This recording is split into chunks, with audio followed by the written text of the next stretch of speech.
여러분 안녕하십니까? 이어서 광주 전남권 뉴스입니다.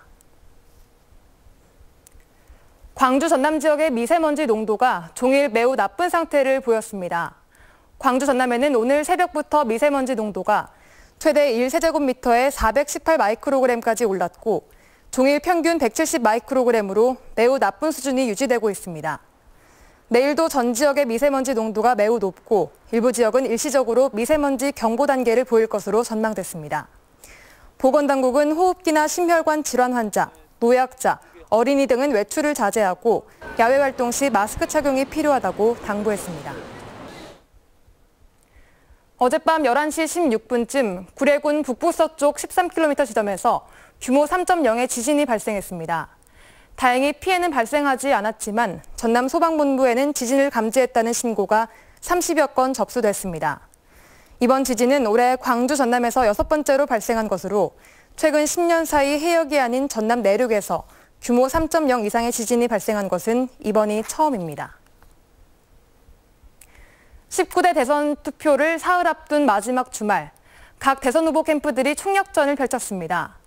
국민의당 안철수 후보는 하루 종일 광주를 걸어다니며 지지를 호소했고 민주당 문재인 캠프 유세단도 광주 전남 곳곳에서 사력을 다했습니다. 김철원 기자입니다. 투표율까지 닷새 동안 거리를 걸어다니면서 유권자들을 만나는 선거운동 방식을 택한 안철수 후보가 오늘 광주를 찾았습니다. 아침부터 저녁까지 전통시장과 터미널을 돌아다니며 직접 시민들을 만나고 다녔습니다. 문재인, 홍준표 두 후보는 양 극단 세력이고 국민의당이 집권해야 한국 정치가 발전할 것이라며 호남에서 제2의 안철수 바람을 일으켜달라고 호소했습니다. 제가 힘들고 외로울 때마다 손잡아준 여기 계신 분들을 위해서 대한민국의 미래를 위해서 저를 지지해 주시는 분들을 위해서 반드시 이기겠습니다. 민주당은 당 지도부가 총출동해 광주 전남 곳곳에서 문재인 후보 지지 유세를 펼쳤습니다. 세월호가 인양된 현장에 들러 미수습자 가족을 위로한 추미애 대표는 목포 유세에서 문재인 후보가 대통령이 돼야 적폐를 청산할 수 있고 호남이 발전할 수 있을 것이라고 목소리를 높였습니다. 이제 문재인 정부가 되면 호남 꼴대가 아니라 호남 환대가 되게 하겠습니다. 민주정부의 핵심 요직에 우리 호남의 당당하고 능력 있는 인재들이重用되게 하겠습니다, 여러분. 민주당 문재인 후보는 내일 저녁 광주 송정역을 찾아 투표 전 마지막 광주 유세를 가질 계획입니다.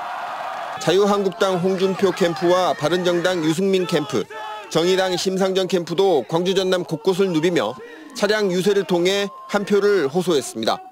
MBC 뉴스 김철원입니다. 사람뼈로 추정되는 유골이 발견된 세월호 침몰 해역에서는 오늘 추가 소식이 전해지지 않았습니다.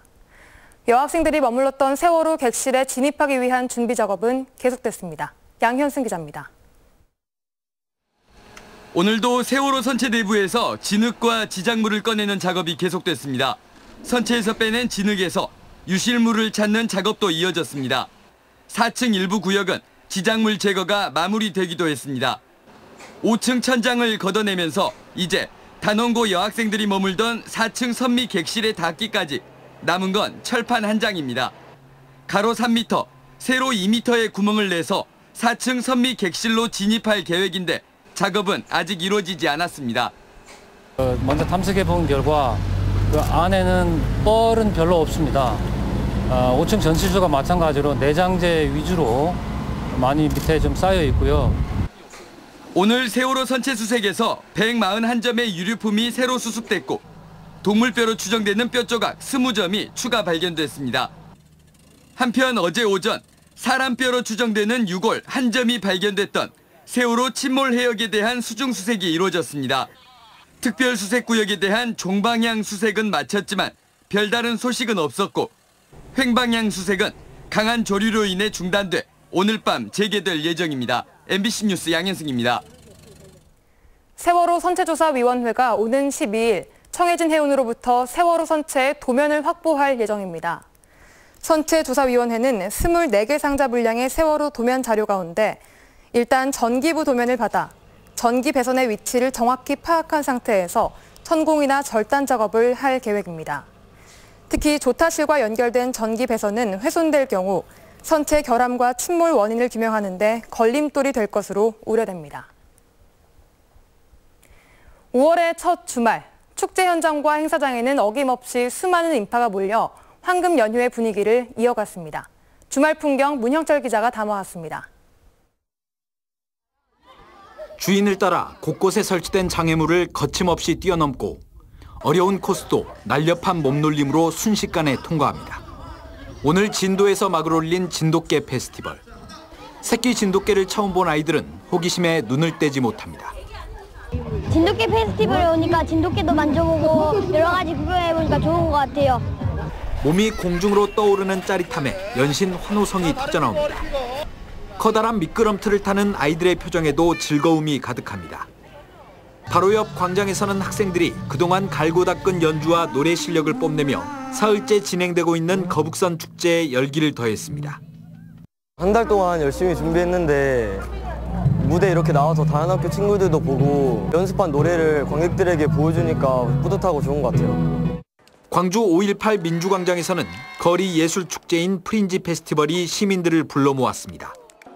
1인 예술가들이 펼치는 각종 묘기와 공연에 아이들은 물론 어른들까지 시선을 빼앗겼습니다.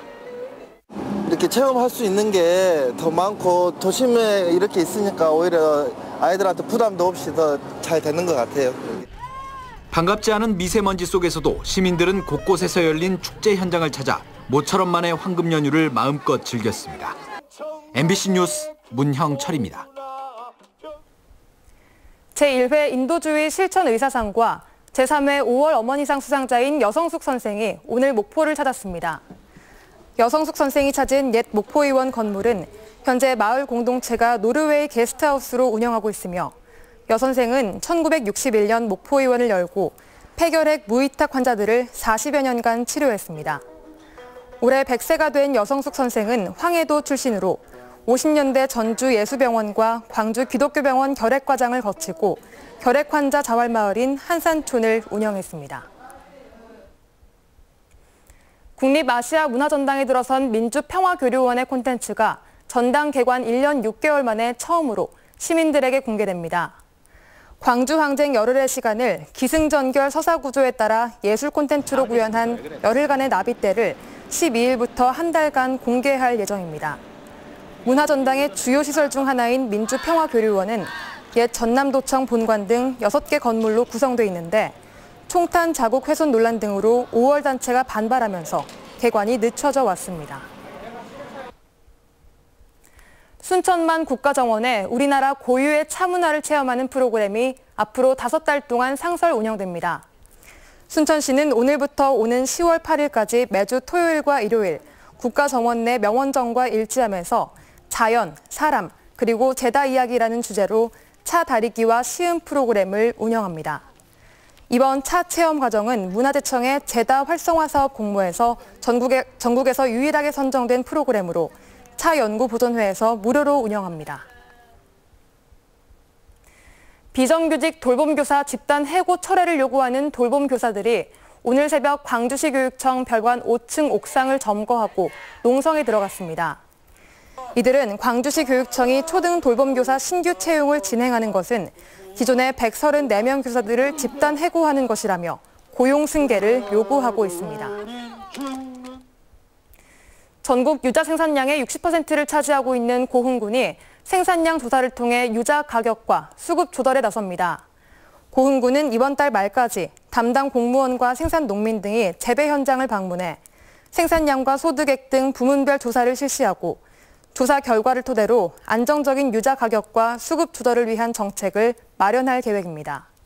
고흥군은 또 재배 농가를 대상으로 교육과 홍보를 지속적으로 실시할 방침입니다. 전남과 중국을 잇는 국제 카페리 노선 개설을 위한 용역이 실시됩니다.